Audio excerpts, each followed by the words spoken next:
केले नगरात मुख्याध्यापकाच्या घरी धाडसी चोरी, 35 ते 40 तोडे सोन्यासह 40,000 रुपये रोकड लंपास।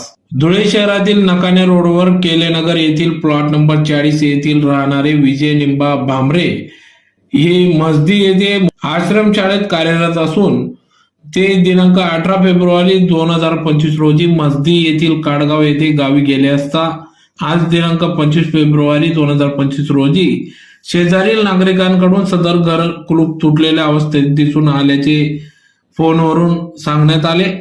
त्यानुसार ते घरी परतले असता त्यांनी घराचे कुलूप तुटलेल्या अवस्थेत दिसून आले तर घरात गेले असता घरातील कपाटातील सामान अस्तव्यस्त, देवघरातील सामान देखील अस्तव्यस्त दिसून आला। यात कपाटातील बॅगेतून 35 ते 40 तोडे सोने यासह 40,000 रुपये रोकड चोरट्यांनी लंपास केले असून या संदर्भात पश्चिम पोलीस ठाण्यात गुन्हा दाखल होण्याचे काम उशिरापर्यंत सुरू होते। तर या घटनेची माहिती मिळताच डीवायएसपी उपासे, पश्चिम पोलीस ठाण्याचे पीएसआय देवरे, एलसीबीचे एपीआय श्रीकृष्ण पारधी, पीएसआय मोरे, प्रकाश सोनार, संदीप पाटील, महेंद्र सपकाळ, हर्षल चौधरी, पश्चिम पोलीस ठाण्याचे पवार यांच्यासह ठसे तज्ञ श्वान पथकास पाचारण करण्यात आले होते। तर यावेळेस ठसे तज्ञ एपीआय विनोद खरात, पीएसआय धनंजय मोरे, पोलीस हवालदार प्रशांत माडे, पोलीस कॉन्स्टेबल मनोज ब्राह्मणे, पोलीस हवालदार प्रकाश भावसार आदी पथक घटनास्थळी दाखल झाले होते। तर सदर घटनेमुळे